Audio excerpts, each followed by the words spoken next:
দুবাইয়ে সাবেক আইজিপি বেনজির আহমেদের জামিন বাতিলের জন্য আইনজীবী নিয়োগ দেওয়া হবে বলে জানিয়েছেন স্বরাষ্ট্রমন্ত্রী সালাউদ্দিন আহমেদ। আর পররাষ্ট্র প্রতিমন্ত্রী বলেছেন, বেনজিরকে দেশে ফিরিয়ে এনে আইনি প্রক্রিয়ায় বিচারের মুখোমুখি করতে কাজ করছে সরকার। এদিকে দুদক বলছে, সাবেক আইজিপিকে দেশে ফেরানোর বিষয়ে দুদকের কোনো গাফলতি ছিল না। মিল্টন আনোয়ারের প্রতিবেদন। 2024 সালে জুলাই গণঅভ্যুত্থানে আওয়ামী লীগ ক্ষমতাচ্যুত হওয়ার কয়েক মাস আগে সাবেক আইজিপি বেনজির আহমেদ ও তার পরিবারের বিপুল সম্পদের তথ্য সামনে আসে। এরপর তার বিরুদ্ধে অনুসন্ধানে নামে দুদক। ওই সময়ে তিনি দেশ ছাড়েন। পরে তার বিরুদ্ধে একাধিক মামলা হয় এবং আদালত গ্রেপ্তারি পরোয়ানা জারি করেন। জারি করা হয় ইন্টারপোলের রেড নোটিশ। ওই নোটিশের ভিত্তিতে দুবাই পুলিশ বেনজিরকে গ্রেপ্তার করে। সংযুক্ত আরব আমিরাত কর্তৃপক্ষ গত 12 জুন ইমেইলের মাধ্যমে বাংলাদেশ সরকারকে বিষয়টি জানায়। এরপর সরকারের তরফ থেকে বলা হয় তাকে দেশে ফিরিয়ে আনার চেষ্টা চলছে। এরই মধ্যে রোববার জানা গেল দুবাই কারাগার থেকে জামিনে মুক্তি পেয়েছেন বেনজির।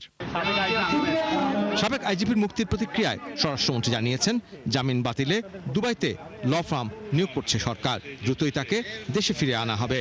আর পররাষ্ট্র প্রতিমন্ত্রী জানালেন, বেনজির আহমেদকে দেশে ফিরিয়ে আনতে সংযুক্ত আরব আমিরাত সরকারের সঙ্গে বাংলাদেশের যোগাযোগ অব্যাহত রয়েছে। তাকে দেশে ফিরিয়ে এনে বিচারের মুখোমুখি করা হবে। আমি খবর পেয়েছি তাকে না করার শর্তে আমি সার্টিফাইড করে বিচার করতে বলেছি এবং আমাদের যে ল ফার্ম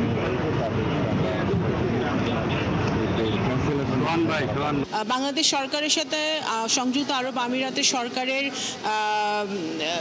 যে যোগাযোগ চলছে এবং কাগজপত্র আদান প্রদান হয়েছে। তারা কিছু তথ্য আমাদের কাছ থেকে স্পেসিফিক জানতে চেয়েছে স্বরাষ্ট্র মন্ত্রণালয় এবং পররাষ্ট্র মন্ত্রণালয়ের কাছ থেকে। সেটা আমরা তাদেরকে সরবরাহ করেছি। কাজ চলছে। আমরা আশা করছি খুবই শীঘ্রই এই অভিযুক্ত আসামিকে বেনজিরকে ঢাকায় বাংলাদেশে ফিরিয়ে এনে তার বিচার কাজ এখানে সম্পন্ন করা যাবে। এদিকে দুবাইয়ে বেনজির আহমেদের মুক্তির বিষয়ে দুর্নীতি দমন কমিশনের কাছে আনুষ্ঠানিক তথ্য বা কাগজপত্র নেই বলে জানান সংস্থার মহাপরিচালক মীর মোহাম্মদ জয়নুল আবেদিন শিবলি। বেনজিরের মামলার বিষয়ে দুদকের কোনো গাফিলতি ছিল না বলেও তার দাবি। মিউচুয়াল লিগাল অ্যাসিস্ট্যান্ট রিকোয়েস্ট যেটা লেটার, সেটার সেন্ট্রাল অথরিটি হলো হোম মিনিস্ট্রি। আমরা হোমে পাঠাই, হোম থেকে সেটা আপনার ফরেন মিনিস্ট্রি হয়ে সেটা সংশ্লিষ্ট দেশে যায়। তো এখন আইনগত যে বিষয়গুলি আছে নিশ্চয়ই সবাই মিলে আমরা খতিয়ে দেখব। মানে আমাদের এখান থেকে যা যা পাঠানোর যা যা করার আমরা সবই করেছি, এটুকু বলতে পারি। পুলিশ সদর দপ্তরও জানিয়েছে, পুলিশের সাবেক মহাপরিদর্শক বেনজিরের মুক্তি বা ছাড়া পাওয়ার বিষয়ে তাদের কাছে কোনো তথ্য নেই। মিল্টন আনোয়ার, ৭১, ঢাকা। ঢাকার চারপাশের নদীপথে ওয়াটার বাস চালুর সিদ্ধান্ত নিয়েছে সরকার। বিগত আমলে এই প্রকল্প কেন আলোর মুখ দেখেনি, এটি তদন্তের পাশাপাশি আবারও চালুর পরিকল্পনার কথা জানিয়েছেন সড়ক, নৌ ও রেলমন্ত্রী শেখ রবিউল আলম। 110 কিলোমিটার পানিপথে 423টি স্থানে নদী দূষণ বন্ধে কার্যকর পদক্ষেপ নেওয়ার কথাও জানিয়েছেন ঢাকা সিটি কর্পোরেশনের 2 প্রশাসক। আরও জানাচ্ছেন সাজিদ সরকার। রাজধানী সড়কে মানুষের চাপ কমাতে এবং বিকল্প গণপরিবহন ব্যবস্থা গড়ে তুলতে ঢাকা ঘিরে আবারও ওয়াটার বাস চালুর সিদ্ধান্ত নিয়েছে সরকার। ঢাকার চারপাশে 110 কিলোমিটার পানিপথ ব্যবহারের নতুন পরিকল্পনা নিয়ে রোববার প্রধানমন্ত্রী তারেক রহমানের সঙ্গে বৈঠক করেছেন সংশ্লিষ্ট মন্ত্রণালয়ের মন্ত্রীসহ ঢাকার 2 প্রশাসক। বৈঠক শেষে সড়ক, নৌ ও রেলমন্ত্রী শেখ রবিউল আলম জানান, বিগত সরকারের আমলে এই প্রকল্পে 10 বছরে লোকসান হয়েছে 57 কোটি টাকা। এবার তুলে দেওয়া হবে বেসরকারি খাতে। প্রতিবন্ধকতা অনেক আছে, দূষণ আছে এবং এই রুটটাকে যাত্রী বান্ধব করে কিভাবে ওয়াটার বাস চালু করা যায়, যার ফলে যাত্রীরা যাতায়াতও করতে পারে, আবার বিনোদনও পায়, পর্যটনটা উৎসাহিত হয়, সেই লক্ষ্যে সমন্বিত মিটিং। বিভিন্ন নৌপথে নিচু ব্রিজের স্থানে বিকল্প ভাবনাও নতুন পরিকল্পনায় রাখা হয়েছে। আগামী 2 থেকে 3 মাসের মধ্যে চূড়ান্ত সিদ্ধান্ত নেবে সরকার। যেখানে রেল ব্রিজটা আছে সেই রেল ব্রিজের এখানে গিয়ে চেঞ্জ হবে। আপনি ব্রিজের এ পাশ থেকে ঘুরে আসলো, ওই পাশে এসে যদি কেউ থামে সেটা ক্রস করে পুনরায় বাঁচবে। ওইটুকু জায়গায় এই কনসিডারেশনে কোনো বিকল্প নেই। ঢাকার চারপাশে প্রথম নৌপথ চালুর সিদ্ধান্ত হয় 2004 সালে।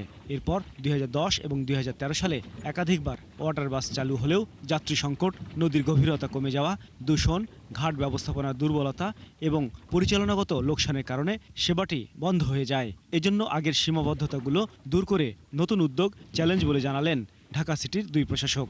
কারমাঙ্গি চর তো এটা পুরা চর, এটা মানে ইসের মধ্য দিয়েই এই আবর্জনা দিয়েই আজকের এই সৃষ্টি হয়েছে। তাই কাজে সেটাকে পাড়গুলো বেঁধে কিভাবে আবর্জনা যাতে নদীতে না ফেলে সেটার জন্য আমরা জনগণকে উৎসাহিত করব। এই নৌপথকে ব্যবহার করতে গেলে বিভিন্ন জায়গায় যেই জায়গায় সিটি কর্পোরেশন কিংবা অন্য গার্মেন্টসের যে কেমিক্যাল যে বর্জ্য পদার্থগুলো আছে সেগুলো নদীতে থেকে কিভাবে রোধ করা যায়, রোধ করে পানি দূষণ থেকে কিভাবে একটা সচল নদীকে তৈরি করা যায় সেই বিষয় নিয়ে মূলত কথা হয়েছে। যানজট নিরসনে বিশ্বের অনেক শহরে নদীপথ গুরুত্বপূর্ণ গণপরিবহন হিসেবে ব্যবহার হয়। ঢাকাতেও সেই সম্ভাবনা রয়েছে। তবে অতীতের ব্যর্থতা থেকে শিক্ষা নিয়ে এবার হয়তো কার্যকর হয়ে উঠবে ওয়াটার বাসের প্রকল্প, এমনই প্রত্যাশা সংশ্লিষ্টদের। সাজিদ সরকার, 71, ঢাকা।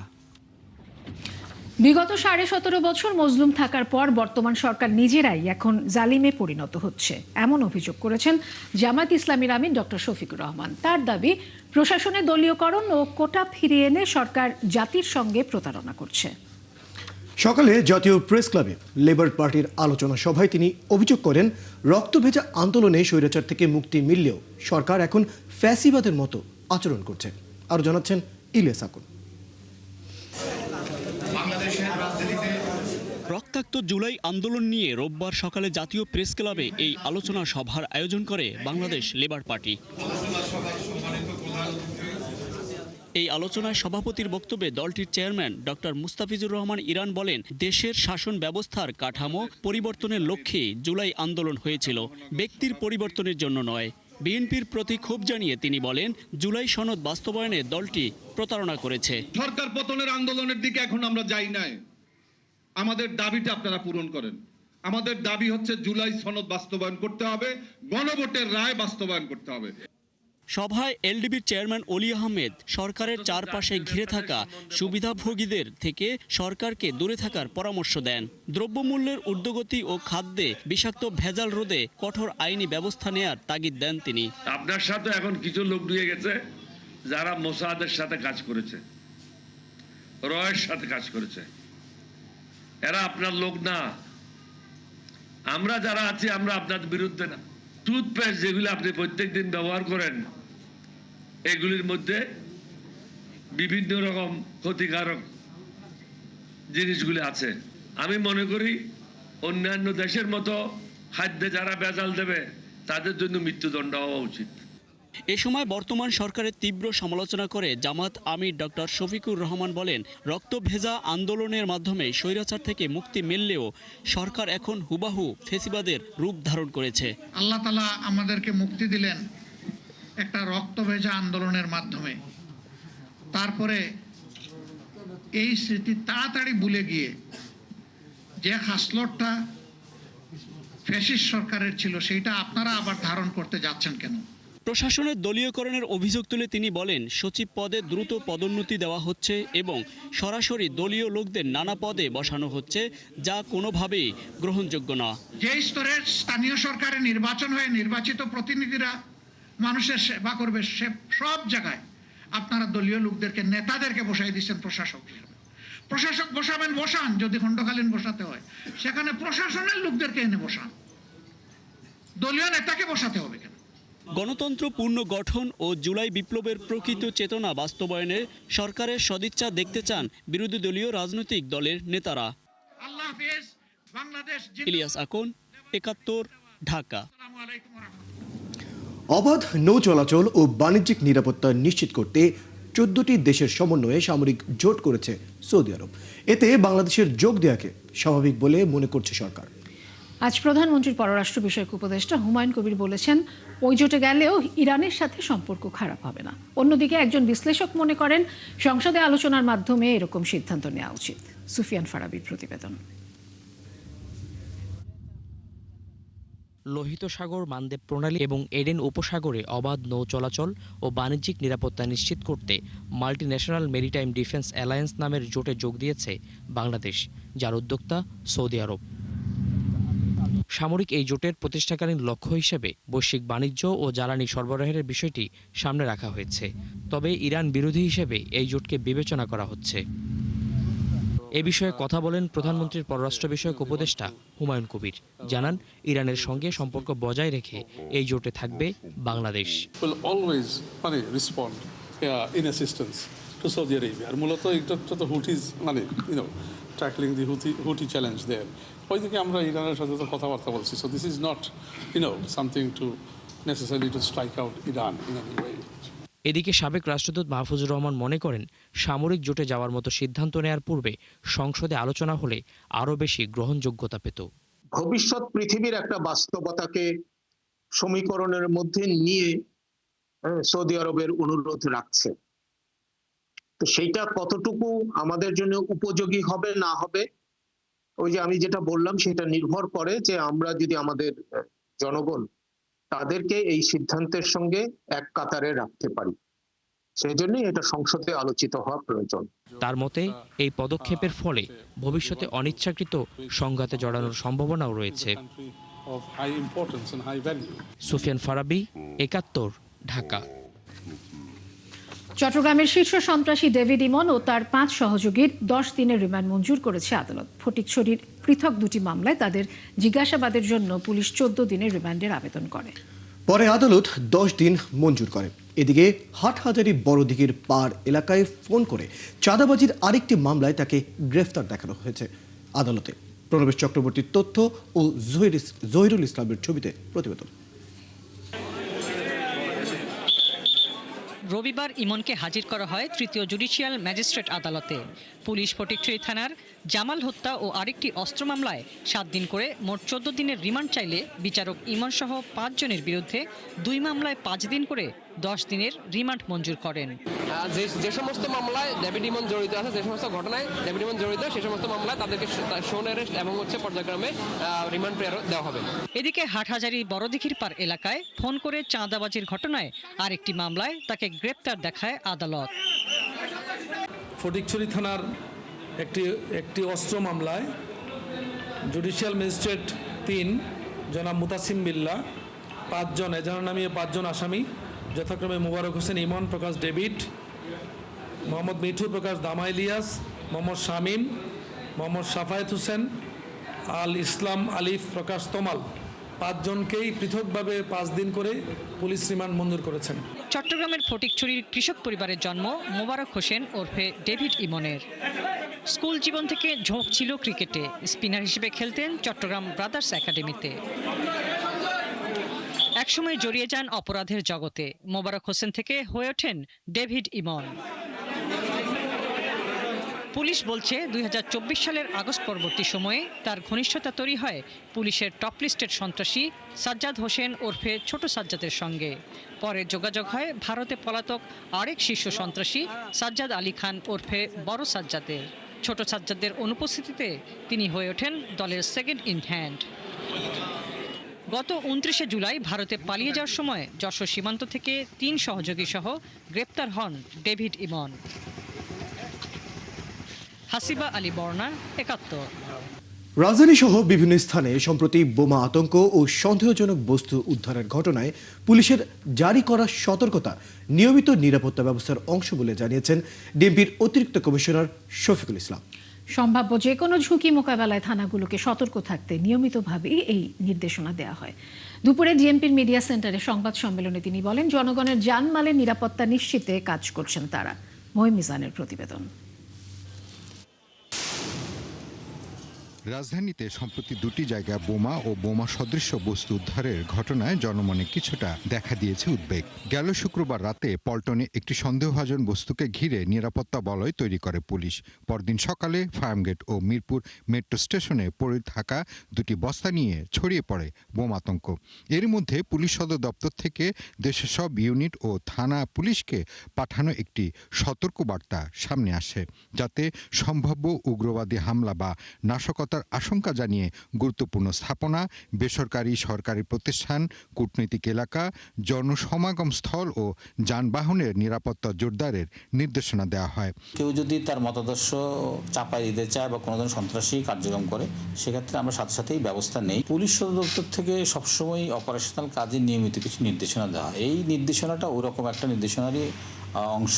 ডিবি প্রধান শফিকুল ইসলাম জানান, এখনো পর্যন্ত নির্দিষ্ট কোনো ধরনের হামলার গোয়েন্দা তথ্য তাদের কাছে নেই, তবে যে কোনো সম্ভাব্য পরিস্থিতি মোকাবেলায় সর্বোচ্চ সতর্ক অবস্থানে রয়েছে পুলিশ। আমরা সবসময় সতর্ক থাকি, কাজে আমরা যেন ফিল্ডে বিচরণের ক্ষেত্রে আমরা যেন আরো একটু সতর্ক থাকি, এটাই ওনারা রিমাইন্ড করে দিয়েছেন আমাদেরকে। আবার পুলিশ সদর দপ্তর বলছে, বিষয়টি নিয়ে অযথা আতঙ্কিত হবার কোনো কারণ নেই। তাদের ভাষ্য, দেশের নিরাপত্তা পরিস্থিতি নিয়মিত পর্যালোচনা করে সময় সময় মাঠ পর্যায়ের ইউনিটগুলোকে সতর্কবার্তা দেয়া হয়। এই কারণ হচ্ছে গিয়ে সবসময় আমরা সতর্কতা বা বিভিন্ন ধরনের নির্দেশনা দেই যাতে ফোর্স কাজে তৎপর থাকে এবং একটু সতর্ক থাকা হয়। ওই আলোকেই এই নির্দেশনা দেওয়া হয়েছে। অতীতেও পুলিশের মাঠ পর্যায়ের ইউনিটগুলোকে এ ধরনের সতর্ক করা হয়েছে বলে জানান কর্মকর্তারা। মহিম মিজান, একাত্তর, ঢাকা। ভালোবাসার সম্পর্ক থেকে বিয়ে, একবার বিচ্ছেদ, পরে আবার নতুন করে সংসার, কিন্তু সেই সম্পর্কে টানাপোড়েনেরই মর্মান্তিক পরিণতি মৃত্যু। রাজধানীর কলাবাগানে পারিবারিক কলহের জেরে স্ত্রী ও শাশুড়িকে ছুরিকাঘাতে হত্যার অভিযোগ উঠেছে স্বামী শিপনের বিরুদ্ধে। হত্যাকাণ্ডের পর 9 মাসের শিশু সন্তানকে নিয়ে থানায় গিয়ে আত্মসমর্পণ করেন তিনি। বিস্তারিত মহিম মিজানের রিপোর্ট। শরীয়তপুরের ফারজানাকে প্রেম করে বিয়ে করেন মাদারীপুরের শিপন। দাম্পত্য কলহের কারণে একবার তাদের বিচ্ছেদ হলেও পরে আবার নানান প্রতিশ্রুতি দিয়ে দুই পরিবারের সম্মতিতে তাদের বিয়ে হয় দ্বিতীয়বার। কিন্তু সম্পর্কের টানাপোড়েনের অবসান হয়নি। সেই দ্বন্দ্বেই শেষ পর্যন্ত গড়ায় রক্তাক্ত হত্যাকাণ্ডে। শনিবার গ্রামের বাড়ি থেকে ফিরে রাজধানীর কলাবাগানের শ্বশুর বাড়িতে ওঠেন ফারজানা শিপন দম্পতি। রাতেই তাদের মধ্যে তীব্র বাকবিতণ্ডা শুরু হয়। থামাতে এগিয়ে এলে শাশুড়ি ফিরোজা বেগমকে ছুরি দিয়ে এলোপাতাড়ি আঘাত করে শিপন। সেখানেই মারা যান ফারজানা। গুরুতর আহত অবস্থায় ঢাকা মেডিকেল কলেজ হাসপাতালে নেওয়া হলে মৃত্যু হয় শাশুড়ি ফিরোজা বেগমের। আগে পরে অনেক আগে ঝগড়াঝাটি হয়েছে, আবার নয় আবার হিরা নিছে, নেওয়ার পরে আবার এই যে 9 মাস হয়েছে, একটা বাচ্চা হয়েছে, ছেলে হয়েছে। হত্যাকাণ্ডের পর 9 মাসের শিশু সন্তানকে নিয়ে কলাবাগান থানায় গিয়ে আত্মসমর্পণ করেন শিপন। নিহত স্বজনদের অভিযোগ, শিপন মাদকাসক্ত ছিল, টাকার জন্য প্রায় ফারজানাকে মারধর করত।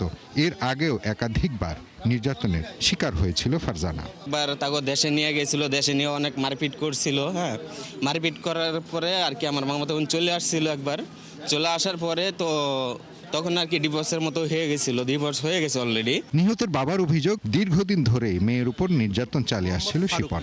ঘটনার দ্রুত বিচার ও অভিযুক্তের সর্বোচ্চ শাস্তির দাবি জানান তিনি। 6:30 বারে গাড়ি গেছি, গাড়িতে মাল নিয়ে এনে সাজাইছি দোকানে। আর এমনকালে ফোন আমার স্বাস্থ্য ভাইয়ের ফোন দিয়ে তাড়াতাড়ি বাসায় বলে জামাই বলে রাত্রি ভোরে মারে লাইতেছে। আমার ছোটো পোলা ঘরে ছিল, ওই পোলা আবার ছাদে যায় পলাইছে, ছাদে আবার পোলায় দৌড়ে আর খালার কাছে গেছে। খালা তাড়াতাড়ি বাসা দাও, মারে আর রাত্রি মারে লাইতেছে। পুলিশ বলছে, পারিবারিক কলহের জেরেই এই হত্যাকাণ্ড ঘটেছে বলে প্রাথমিকভাবে তারা ধারণা করছে। ঘটনার প্রকৃত কারণ উদ্ঘাটনে চলছে তদন্ত। কালকে রাতে এসে তারা এখানে শ্বশুর শাশুড়ি বাসায় রাত্রি যাপন করে এবং ওই চিরাচরিত নিয়ম অনুযায়ী আজকে সকাল 9:30টার দিকে তাদের আবার ওই ঝগড়াঝাটি শুরু হয় আর কি। তারপরে এই ঘটনা। অভিযুক্তের বিরুদ্ধে আইনগত ব্যবস্থা নেওয়া হচ্ছে বলে জানায় পুলিশ। মহিম মিজান, একাত্তর, ঢাকা। সরকারের সমালোচনা করলে অপরাধ নয়, রাষ্ট্রের বিরুদ্ধে বললে অপরাধ হিসেবে গণ্য হবে বলে জানিয়েছেন তথ্যমন্ত্রী জহিরুদ্দিন স্বপন। স্বাধীন সাংবাদিকতার জন্য 1973 সালের আইনটি সংশোধন করা হবে বলেও জানান তিনি। সকালে ঢাকা বিশ্ববিদ্যালয়ের গণযোগাযোগ ও সাংবাদিকতা বিভাগ আয়োজিত সেমিনারে মন্ত্রী আরও বলেন, ক্ষমতা, স্বাধীনতা, দায়িত্ব এই 3-এর সমন্বয়ে গণমাধ্যম কমিশন গঠন করা হবে। আরও জানাচ্ছেন মাহিলা ইসলাম। সাংবাদিকদের বলা হয় জাতির বিবেক, সমাজের দর্পণ। বস্তুনিষ্ঠ তথ্যের আলো ছড়িয়ে জনমত গঠনই যাদের দায়িত্ব, সেই সাংবাদিকরাই কখনো আইনের জটিল বেড়াজালে, আবার কখনো অনিশ্চিত কর্মপরিবেশ ও দুর্বল বেতন কাঠামোর বাস্তবতায় সংগ্রাম করে চলেছেন। পেশার মর্যাদা আর বাস্তবতার এই টানাপোড়েনই এখন আলোচনার অন্যতম বিষয়। আমাদের বিভাগে একটা মাল্টিমিডিয়া সাংবাদিকতার এই চ্যালেঞ্জ, পেশাগত স্বাধীনতা এবং ভবিষ্যৎ করণীয় নিয়ে সেমিনারের আয়োজন করে ঢাকা বিশ্ববিদ্যালয় গণসংযোগ ও সাংবাদিকতা বিভাগ। এতে মুখ্য আলোচক হিসেবে গণমাধ্যমের বর্তমান বাস্তবতা তুলে ধরেন দৈনিক নিউ এজের সম্পাদক। জনপ্রতিনিধি যদি আমাকে কথা দিয়ে কথা না রাখে, জনপ্রতিনিধি যদি জনস্বার্থপরায়ণ কাজে নিজেকে যুক্ত না রাখে, যদি সে জনস্বার্থ বিরোধী কাজে লিপ্ত হয়, তাহলে তার বিরুদ্ধে লেখা এটা জনগণের একেবারে মৌলিক অধিকার এবং দায়িত্বের মধ্যে পড়ে।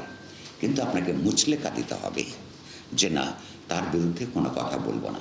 প্রশ্নটা হচ্ছে যে এই কথা সত্য যে বাংলাদেশের সাংবাদিকতা কখনোই এই আইনের অনুবর্তী থেকে, পুরোপুরি অনুবর্তী থেকে কখনোই অগ্রসর হয়নি।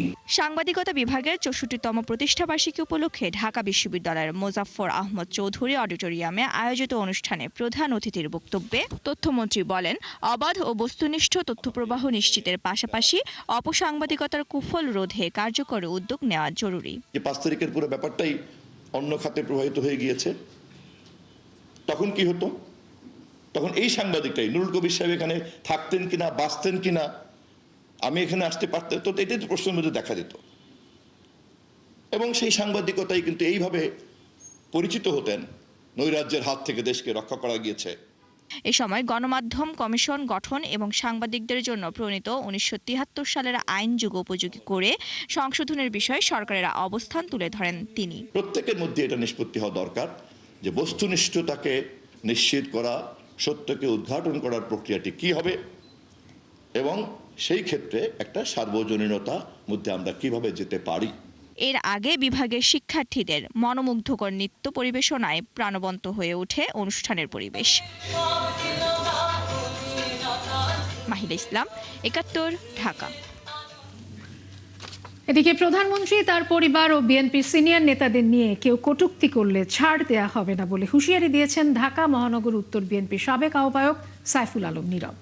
এ সময় তিনি বলেন, যারা মানসিকভাবে অসুস্থ ও নেশাগ্রস্ত তারাই প্রধানমন্ত্রীকে নিয়ে কটূক্তি করছে।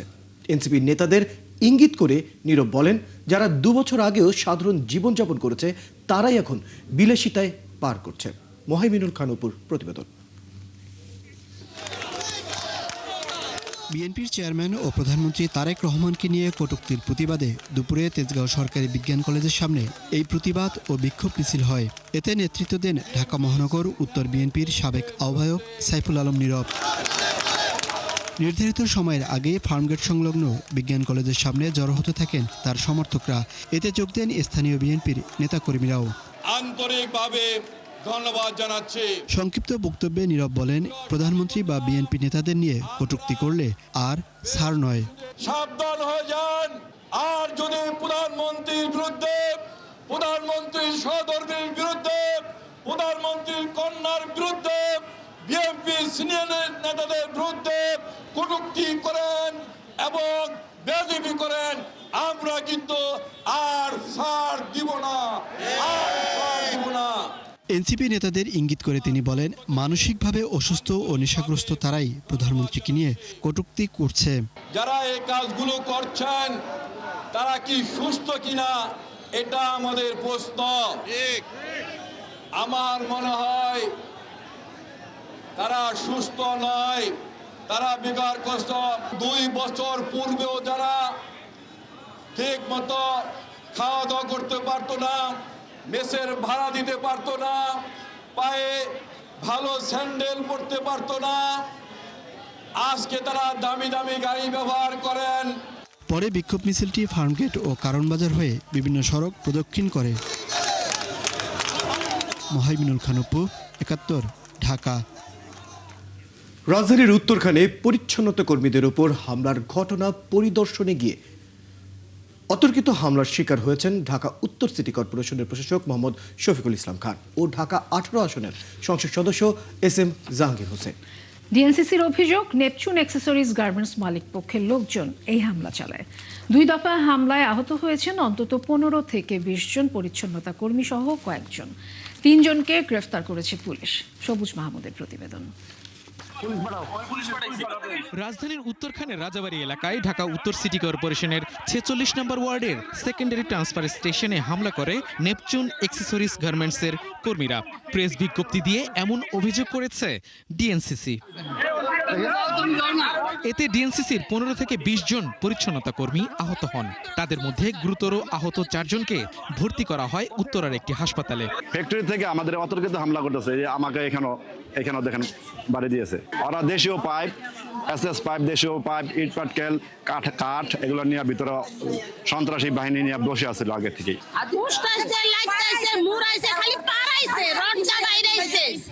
লোকের পিঠির উপরে পিস্তল ধরছে, তখন আমরা কি ঠিক থাকি? আমরা গেছি তারাই মারছে।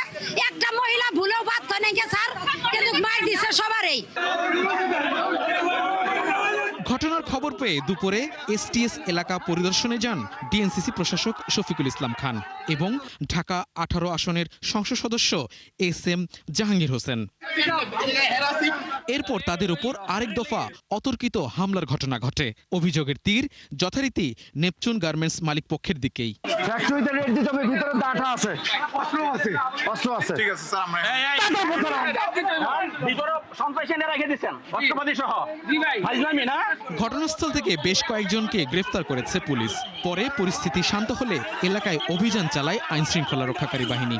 সকালবেলা দিকে আপনার ডিএনসিসি পরিচ্ছন্নতা কর্মীরা আপনার পরিষ্কার পরিচ্ছন্নতা করেছিল, এদের সামান্য বিষয় নিয়ে কথা কাটাকাটি এক পর্যায়ে মনে করেন যে আপনার গায়ে হাত দিচ্ছে। আর কি হয়েছে ঘটনা জানতে যাওয়ার সময় ওইখানে যাওয়ার পরে আপনার ইট পাটকেল নিক্ষেপ করা শুরু করছে ওই গার্মেন্টসের উপর থেকে। ডিএনসিসি প্রশাসক জানিয়েছেন, ঘটনায় দায়ীদের বিরুদ্ধে কঠোর আইনি ব্যবস্থা নেওয়া হবে। সবুজ মাহমুদ, 71, ঢাকা। অ্যাটর্নি জেনারেলের কার্যালয়ে যোগদান করেছেন নতুন নিয়োগ পাওয়া 266 জন আইন কর্মকর্তা। প্রধান বিচারপতি সহ সংশ্লিষ্টদের সঙ্গে সৌজন্য সাক্ষাৎ করেছেন তারা। এ সময় অ্যাটর্নি জেনারেল সৎ ও পেশাদারিত্বের সাথে কর্মকর্তাদের দায়িত্ব পালনের আহ্বান জানান। তবে এই নিয়োগে অনিয়মের অভিযোগ তুলে পদবঞ্চিত বিএনপি সমর্থক আইনজীবীরা দুপুরে সুপ্রিম কোর্ট প্রাঙ্গণে বিক্ষোভ করেছেন। নুরনবী সরকারের প্রতিবেদন। মুক্ত গণমাধ্যম থাকবে, একই সঙ্গে আমাদের এটাও প্রত্যাশা থাকবে। রাষ্ট্রপতির নির্দেশে গেল বৃহস্পতিবার আইন মন্ত্রণালয় 86 জন ডেপুটি অ্যাটর্নি জেনারেল ও 166 জন সহকারী অ্যাটর্নি জেনারেল নিয়োগ দেয়। হাইকোর্ট বিভাগের বিভিন্ন বেঞ্চে রাষ্ট্রের পক্ষে আদালতে বিচার কাজে ভূমিকা রাখবেন তারা।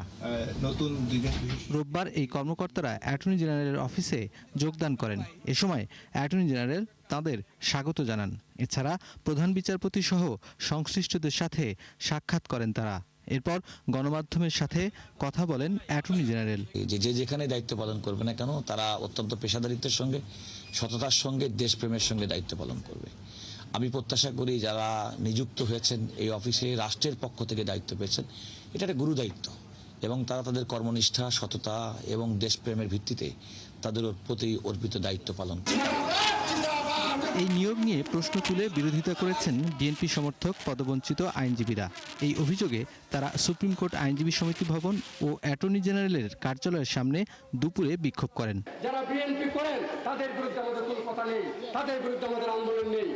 যারা ফ্যাসিস্ট করতেন, 17 বছর আওয়ামী লীগ করেছেন, আওয়ামী লীগের সুবিধাভোগী, এখন টাকার বিনিময়ে অ্যাটর্নি জেনারেলের দায়িত্ব, একটি ফ্যাসিস্টকে কোর্টে ঢুকতে দেবে না। ফ্যাসিস্ট, গুপ্ত, সত্য, দুর্নীতি যারা এই অফিসে নিয়োগ পেয়েছে, এমন যারা এই অফিসে আগে থেকে আছে, তাদের সবার পদত্যাগ চাচ্ছি। এই নিয়োগের মধ্যে কোটি কোটি টাকার বাণিজ্য হচ্ছে। এই নিয়োগ বাতিল করে যোগ্যদের নিয়োগ দেওয়ার দাবিও জানান তারা। নুরনবী সরকার, 71, ঢাকা। আন্দোলন স্থগিত করে শাহবাগ ছাড়লেন প্রাথমিকের সুপারিশপ্রাপ্ত সহকারী শিক্ষকরা। যোগদান ও পদায়নের সময় 1 মাস এগিয়ে এনে প্রজ্ঞাপন জারির আশ্বাসে অবস্থান কর্মসূচি প্রত্যাহার করেছেন তারা। এর আগে সকাল থেকে শাহবাগে অবস্থান নেন সরকারি প্রাথমিক বিদ্যালয়ের সহকারী শিক্ষক পদের সুপারিশপ্রাপ্তরা। তবে ঘোষিত তারিখে যোগদান ও পদায়ন বাস্তবায়ন না হলে আরও কঠোর কর্মসূচির হুঁশিয়ারি দিয়েছেন তারা। বিস্তারিত জুলিয়া তানহার প্রতিবেদনে। নিয়োগের সব ধাপ শেষ, চূড়ান্ত ফলপ্রকাশ হয়েছে 6 মাস আগে, কিন্তু এখনও যোগদান করতে পারেননি প্রাথমিকের 14,384 জন সহকারী শিক্ষক। এ অবস্থায় যোগদান ও পদায়নের দাবিতে রোববার সকাল থেকে জাতীয় জাদুঘরের সামনে অবস্থান নেন সুপারিশপ্রাপ্ত শিক্ষকরা। শুধু আশ্বাস নয়, সরকারি প্রজ্ঞাপনের মাধ্যমে সুনির্দিষ্ট সময়সূচি ঘোষণার দাবি জানান তারা। 6 মাসের মতো অতিবাহিত হয়ে গেছে, তারা আজ বলে কাল বলে বসে, এরকম আমাদের 6 মাস চলে গেছে। আমরা শিক্ষক, আমরা রাস্তায় থাকতে চাই না, আমরা আমাদের কর্মস্থলে ফিরে যেতে চাই। মনে হচ্ছে যে মূল্যায় ঝুলাই দিবে, এমন মনে হচ্ছে। প্রজ্ঞাপন আকারে, অফিস আদেশ আকারে যদি সরকারের ওয়েবসাইটে যদি চলে আসে, আমরা ইনশাল্লাহ এখান থেকে চলে যাব। এর আগে শনিবার রাতে প্রাথমিক ও গণশিক্ষা মন্ত্রণালয় জানায়, আগামী 29 অক্টোবর যোগদান করানো হবে। সেই সিদ্ধান্তে ক্ষোভ ছড়িয়ে পড়লে রবিবার নতুন বিজ্ঞপ্তিতে যোগদানের তারিখ এগিয়ে এনে 1 অক্টোবর ও পদায়নের তারিখ 2 অক্টোবর পুনর্নির্ধারণ করা হয়। কিন্তু 2 অক্টোবর শুক্রবার হওয়ায় পদায়ন সম্ভব নয় বলে আপত্তি তোলেন আন্দোলনকারীরা। পরে মন্ত্রণালয় পদায়নের নতুন তারিখ 4 অক্টোবর ঘোষণা করলে দুপুর 2:15টার দিকে সড়ক ছেড়ে দেন তারা। ঘোষিত তারিখ অনুযায়ী যোগদান ও পদায়ন বাস্তবায়ন না হলে হুঁশিয়ারি দেন আরও কঠোর কর্মসূচির। আমাদেরকে পদায়ন আগে নিশ্চিত করতে হবে, নির্দিষ্ট তারিখ ঘোষণা করতে হবে। 2টি দাবি সরকার ইতিবাচকভাবে দেখা এবং মেনে নেওয়ায় আমরা সরকারের সংশ্লিষ্ট কর্তৃপক্ষকে আন্তরিক ধন্যবাদ ও কৃতজ্ঞতা জানাই। তবে সেই সাথে জানিয়ে দিতে চাই, যদি এই নোটিশের ব্যত্যয় বা এর পরবর্তীতে অন্য কোনো ধরনের সিদ্ধান্ত নেওয়া হয় আমাদের বিরুদ্ধে, তাহলে আমরা আরও কঠোর কর্মসূচি যেতে বাধ্য হব। অন্তর্বর্তী সরকারের সময় 2 ধাপে 61 জেলার সরকারি প্রাথমিক বিদ্যালয়ে 14,384 জন সহকারী শিক্ষক চূড়ান্তভাবে নির্বাচিত হন।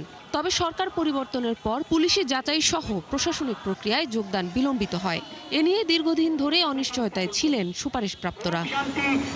জুলিয়া তানহা, 71, ঢাকা। জুলাই গণঅভ্যুত্থানে প্রাণে বেঁচে গেলেও অনেকে হারিয়েছেন চোখের আলো, কিন্তু বৈষম্য দূর করার লড়াইয়ে নেমেও পাননি তারা যথাযথ সম্মান, হয়নি উন্নত চিকিৎসা ও পুনর্বাসনের ব্যবস্থা। জুলাই আন্দোলনে চোখ হারানো মানুষগুলো তাই ক্ষুব্ধ, হতাশ। অন্ধত্ব বরণের পরও নতুন ও বৈষম্যহীন দেশ দেখতে না পেয়ে ক্ষোভে ফেটে পড়েন তারা। আরও জানাচ্ছেন মেহেদী হাসান। 25 বছর বয়সী টকবকে যুবক সাব্বির আহমেদের স্বপ্ন ছিল জীবনটাকে প্রতিষ্ঠিত করার। 24-এর আন্দোলনে 35 জুলাই কারওয়ান বাজারে স্বৈরাচারের প্রাণঘাতী বুলেটে তার 2 চোখ কেড়ে নেয়। অলৌকিকভাবে বেঁচে গেলেও চোখ দুটো চিরতরে হারিয়ে যায়। চাকরি, ব্যবসা সবই গেছে। 4 মাসের এক সন্তান নিয়ে কোনো রকম চলছে সংসার। সরকারের ভাতা ছাড়া নিজে কিছু করার সক্ষমতা নেই। সবথেকে বড় বিষয় হচ্ছে সরকার যদি কর্মসংস্থানের ব্যবস্থা করে দেয়, তাহলে আসলে আমাদের তেমন কিছু বলার নাই সরকারের কাছে। কর্মসংস্থানের মাধ্যমে যেন আমরা আমাদেরকে পুনর্বাসন করতে পারি। স্বৈরাচারী সরকারের অবসান হলেও দেশের বর্তমান রাজনৈতিক পরিস্থিতিতেও সন্তুষ্ট নন সাব্বির। অভিযোগ, জুলাই সনদ বাস্তবায়নের ধারের কাছেও নেই নতুন সরকার। ন্যায় ও পরায়ণের ভিত্তিতে যে ইনসাফের একটা বাংলাদেশ দেখতে চেয়েছি, যে দুর্নীতিমুক্ত এক সমাজ দেখতে চেয়েছি, সেটা থেকে আমরা আসলে এখনো অনেক দূরে রয়ে গিয়েছি। সেখানে আমরা এখনো পৌঁছাইতে পারি নাই। এই জন্য অনেক সময় কষ্ট পাই, নিজেই অনেক কষ্ট পাই, যেন আসলে এই পরিবর্তনটা যেটা হওয়ার দরকার ছিল, শহীদদের আকাঙ্ক্ষা এবং জুলাইয়ের যে সমস্ত জুলাই যোদ্ধারা আন্দোলনে, জুলাই গণ অভ্যুত্থানে আন্দোলনে শরিক হয়েছেন, সকলে কিন্তু একটাই চাওয়া ছিল, রাষ্ট্র সংস্কার। সেখান থেকে আসলে আমরা এখনও এই জুলাই গণ অভ্যুত্থানের পরে আজকে 2026 সাল চলতেছে, অনেক দূরে সরে গিয়েছে আর কি। সাব্বিরের মতো জুলাই গণঅভ্যুত্থানে 2 চোখ হারিয়েছে 11 জন, 1 চোখ হারিয়েছে 493 জন। যারা 1 চোখ হারিয়েছে তাদের আরেক চোখ হারানোর ঝুঁকি অনেক বেশি বলছেন চিকিৎসকরা। চোখ হারানোর 75% বয়স 15 থেকে 25 বছর, অথচ পুরো জীবনটাই সামনে পড়ে আছে তাদের। পৃথিবীর আলো দেখতে না পাওয়া এই মানুষগুলো মানসিকভাবে ভেঙে পড়েছে। শুধু ভাতা নয়, প্রত্যাশা, নিজের চেষ্টায় কিছু করতে চান। তাদের যেটুকু শারীরিক ক্ষতি হয়েছে সেটুকুর জন্য তাদের পুনর্বাসনটা খুবই জরুরি। ওনারা সরকার থেকে যেটা পাচ্ছেন, এটা সরকারকে আন্তরিকভাবে ধন্যবাদ জানাচ্ছি যে মুক্তিযুদ্ধ বিষয়ক মন্ত্রণালয়, জুলাই আগস্ট গণ অভ্যুত্থান অধিদপ্তর তাদের দেখাশোনা করছেন, তাদেরকে মাসিক ভাতা দিচ্ছেন এবং মন্ত্রণালয় সাম্প্রতিকভাবে যে তাদের কর্মসংস্থান এবং বিভিন্ন প্রশিক্ষণের জন্য একটি স্কিম নিয়েছেন, ওনারা সেগুলো কাজ করছেন। মেহেদী হাসান, 71, ঢাকা। দর্শক, চলছে সংবাদ সংযোগ। সরাসরি সংবাদ এবং অনুষ্ঠান দেখতে চোখ রাখুন 71-এর ফেসবুক পেজে এবং সাবস্ক্রাইব করুন 71-এর ইউটিউব চ্যানেল। 71-এর সাথে।